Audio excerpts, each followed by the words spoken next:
Hello and welcome to the Pretty Good Gaming Daily Triple. That's your no shit gaming news video. 3 news stories in one video with 0 faff. I'm recording this at home today, so who knows what kind of bollocks I'm about to come out with.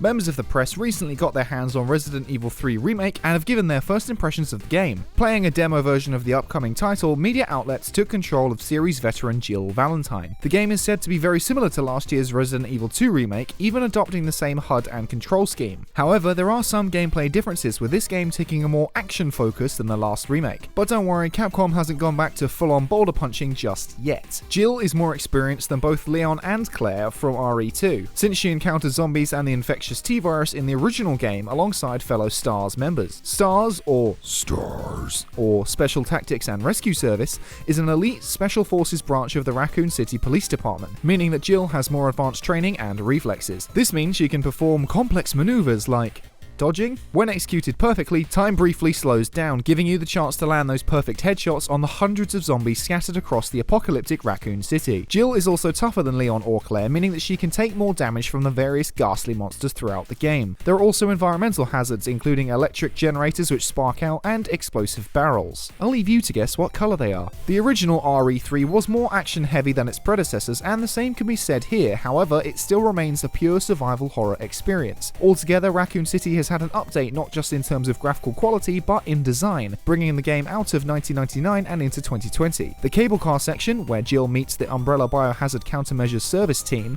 has been replaced with a subway station to be more fitting of a modern city.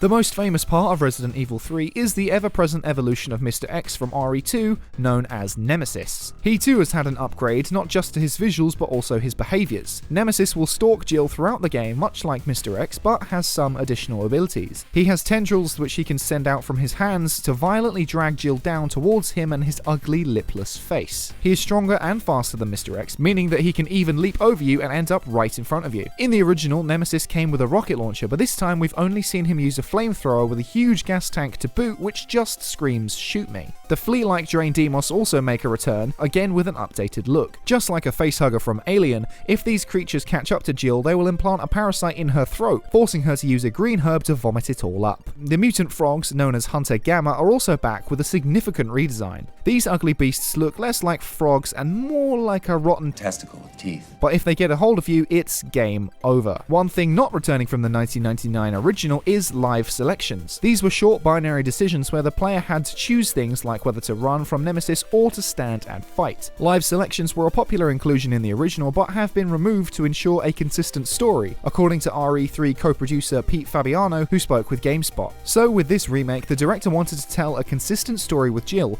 and how she and Carlos overcome Nemesis and eventually escape Raccoon City. We just wanted to keep it cohesive so that you'll have a singular, more consistent narrative throughout. Fans looking to buy Resi 3 when it launches on April 3rd may be able to get their bloodstained hands on it a little earlier, as Resident Evil's official Twitter has confirmed there will be a demo. More details on the demo will be revealed in the future, but I'm really excited to get my hands on this a little early, and I may not have bought Resi 2 Remake so quickly if I hadn't played the demo. Bring back demos, please! And next up, yet another game company has pulled out of PAX East, and it's none other than everyone's favourite CD Projekt Red. The disappointing news was announced on Twitter by CDPR's North American Head of Communications, Stephanie Bayer. Cyberpunk wasn't going to be shown at the event anyway, it was just staff visiting the convention, so fans won't be missing out on too much. PUBG developer PUBG Corp has also pulled out of the show and its planned happy hour event at a bar in Boston, promising to reschedule at a later date. Quote, "We will be rescheduling this plan for an upcoming event once the coronavirus is under control and travel returns to normal." Square Enix is also out and will not be attending the event, but promised a live stream from Japan all about Final Fantasy XIV. No word on anything about Final Fantasy VII Remake or Marvel's Avengers. Just like with Sony, once again the coronavirus is to blame for all these teams pulling out of PAX East. And also Capcom is Capgone, announcing on Twitter that it pulled out of its Monster Hunter Festa event, which was being held at PAX, but did not reference the virus as its reason. A handful of people criticised me for covering the virus in Monday's video, accusing me of fear-mongering and saying the virus is dangerous. That's not what I'm saying, nor have I ever said that. These companies think it's dangerous and have acted in what they believe is their best interests.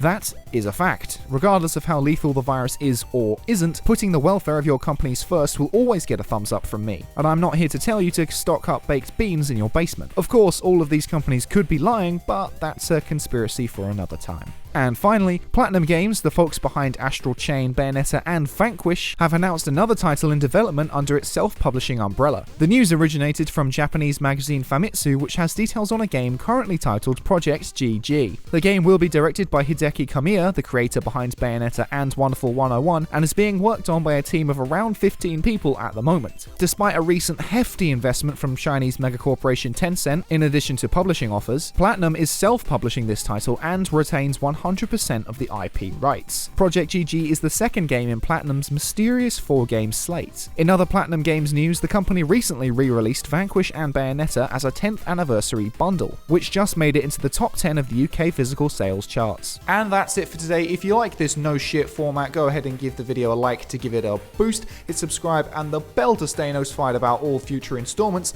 Toss a coin to your YouTuber over at patreon.com/prettygoodgaming. I've been Henry Cooper. That's all for today. Bye for now.